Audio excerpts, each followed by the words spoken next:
Okay, we've got a 2019 Ram 3500 here today, and this is going to be a intermittent no-start diagnostic. So basically, a customer just said the truck would not start, it would just make a clicking noise, and he just had some batteries installed a year ago. So my next immediate possible cause is definitely going to be the starter. Now the starter is just located in behind the driver's side front fender liner area, and it's actually located right here. You can see just the starter body. And I've got some test leads hooked up. You can see this gray connector that's in here. If this thing would focus. There we go. We've got a gray connector, that's going to be our signal. And then the black wire is actually just hooked up to our battery positive. So that's our main power coming into the starter.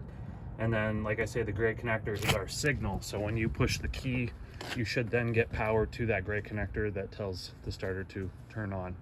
So basically what I've done here is I've just got this, my meter set up right now so we can see how much battery voltage we have. Get in here. And then I've got a test light also that's hooked up to our signal. So foot on the brake, try to start it. There you go, you can see that our battery voltage is dropping down because the starter is attempting to start, but it's not starting. And then we've got approximately, I would say, battery voltage right at the signal. Probably a good 12 volts. It's a pretty bright light for that test light. So that tells me that that starter is no good. And we'll try one more time. Yep, definitely. So what we could do is, while it's attempting to crank, I could get underneath there and tap it with a hammer, seeing as we're going to replace this thing anyways. We're going to try to get this thing to start up so we can at least get it into the shop. Okay, we got the truck in the shop now. We actually managed to get it to start, and it sort of just started by itself. I had a long extension going in through the wheel well. While it was trying to crank, I was hitting the starter just to see if I could jar it enough to start, and it just started on its own. So we drove it in, and here's where the starter is. It's located on the driver's side of the engine and just back between the engine and transmission. It's actually very accessible.